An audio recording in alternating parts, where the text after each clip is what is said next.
पहले भारत पर 50% टैरिफ लगाया और अब भारत के आत्मविश्वास को देखते हुए अमेरिका यू टर्न ले रहा है। यूएसए के धीरे धीरे स्वर बदलने स्टार्ट हो गए हैं। एक बहुत ही अच्छी खबर आ रही है जिसमें लग रहा है कि भारत ने जो अपनी इकोनॉमिक डिप्लोमेसी चालू की है, कहीं ना कहीं अमेरिका उससे डर चुका है। अभी तक तो भारत ने फॉर्मली जवाब तक नहीं दिया है, लेकिन वहां पर मेल्टडाउन अमेरिका में जिस तरह हो रहा है वो देख के ही समझ में आता है कि भैया जवाब देने की जरूरत ही नहीं है, ये तो ऐसी लोटपोट हो रहे हैं। दुनिया की सबसे ताकतवर सुपर पावर कहलाने वाला अमेरिका, जिसके नाम का सिक्का दशकों से पूरी दुनिया पर चलता आया है, आज उसी अमेरिका को भारत ने उसकी औकात दिखा दी। थोड़ी देर पहले एक स्टेटमेंट आया है यूएस के ट्रेजरी सेक्रेटरी का, स्कॉट बेसेंट का।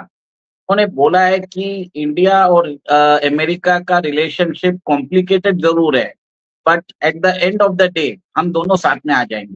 बस हवा निकल गई। देखिए, आंखों में आंखें डालने वाला एक वाहिद मुल्क वो इंडिया ही निकला है, जिसने अभी तक अमेरिका को आंखें दिखाई कि भाई आप जो मर्जी कर लें, आप टैरिफ लगाएं, आप हम पे पाबंदियां लगाएं, आप हमें कॉल करें, हम हर चीज को रिजेक्ट करते हैं। ये है सबसे बड़ी हिकमत अमली। अगर कहा जाए तो जनाब, वेस्ट को अगर आंखें दिखाने में सबसे पहले अगर किसी ने कोई काम किया है वो मुझे इंडिया ही नजर आ रहा है। यूएसए को अब जेन्युइनली फील हो रहा है कि जो इनको उम्मीद थी कि शॉर्ट टर्म प्रेशर डालेंगे, भारत झुक जाएगा, ट्रम्प डिक्लेयर करेंगे, देखो मैंने जापान, साउथ कोरिया, यूरोप के साथ इंडिया की जो लीडरशिप है उसको भी झुका दिया। बट क्लियरली अब दिख रहा है यूएसए ने धीरे धीरे टाको की प्लानिंग करनी स्टार्ट कर दी है।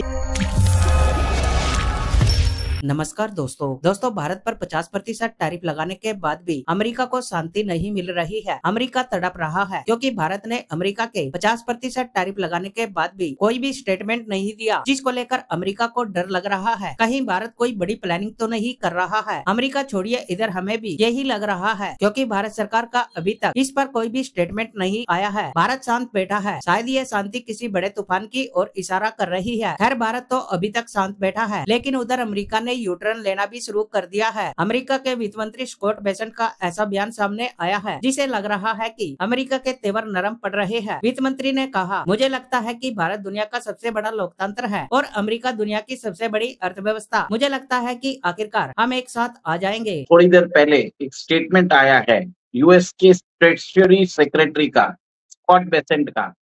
उन्होंने बोला है कि इंडिया और अमेरिका का रिलेशनशिप कॉम्प्लिकेटेड जरूर है, but at the end of the day हम दोनों साथ में आ जाएंगे।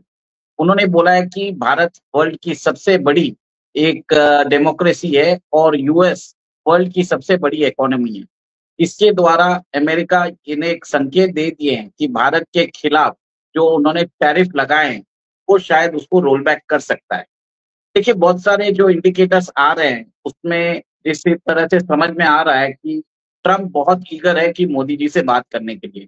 कल एक जर्मन अखबार ने बताया है कि Trump tried to call Modi, पर मोदी जी ने फोन ही नहीं उठाया क्योंकि ट्रम्प के ऊपर भरोसा नहीं है, क्योंकि ट्रम्प कुछ भी बात कर लेंगे और उसके बाद वो ट्रूथ सोशल में कुछ भी डाल देंगे।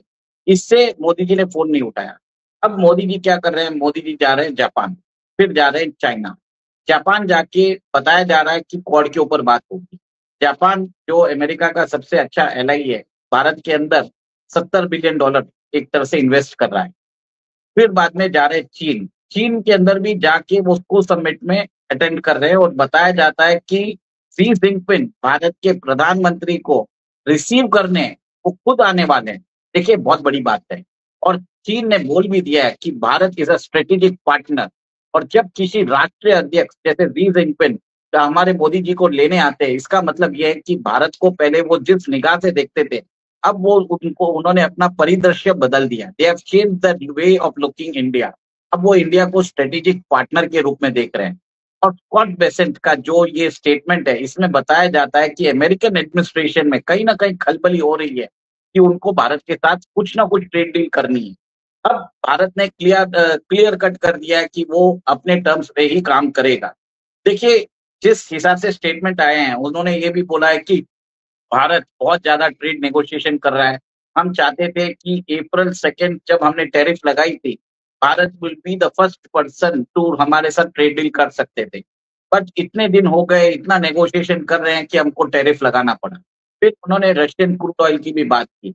देखिए बात कुछ और है, और अब ट्रम्प को समझ में आ गया है कि भारत के साथ जो 30 साल से उन्होंने रिश्ते कायम किए हैं, जो पिछले 5 या 6 अमेरिकन एडमिनिस्ट्रेशन ने जो रिश्ते स्थापित किए, ट्रम्प ने आके उसको एक तरह से खत्म कर दिया।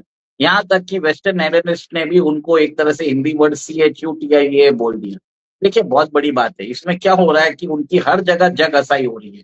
उनके ही जॉन केरी उनके अगेंस्ट हो गए हैं, उनके बोल्टन अगेंस्ट हो गए, निकी हैली अगेंस्ट हो गई है, और कहीं ना कहीं बात हो रही है कि जिस हिसाब से भारत को ट्रीट किया जा रहा है, तो इंटरनेशनली अमेरिका को कोई ट्रस्ट भी नहीं कर रहा है।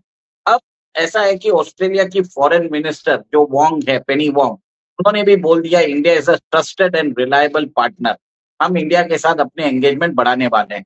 और के अंदर भी अब जापान ने बोल दिया है कि वो अब इंडिया के साथ अपने रिश्ते बढ़ाने वाले हैं, तो अमेरिका को एक तरह से ट्रस्टेबल नहीं मानते। सब लोग यही बता रहे हैं। और दूसरी तरफ देखिए, क्वाड के पार्टनर्स जापान और ऑस्ट्रेलिया भारत से अच्छी दोस्ती चाहते हैं, और दूसरी तरफ RIC जो है वो शेप होता जा रहा है। इससे कहीं ना कहीं एक नया वर्ल्ड ऑर्डर बनता जा रहा है, जिससे अमेरिकन हीजेमनी को चैलेंज होगी।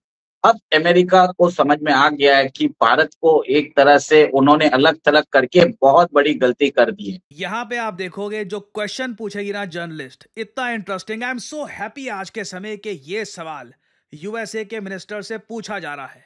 Trump's 50% tariff on India kicking in today, weeks after adding that 25% penalty over India's purchases of Russian oil and weapons. Meanwhile, India is vowing to retaliate. India's foreign minister says if the U.S. does not like India buying Russian oil, it should not buy from India. Mr.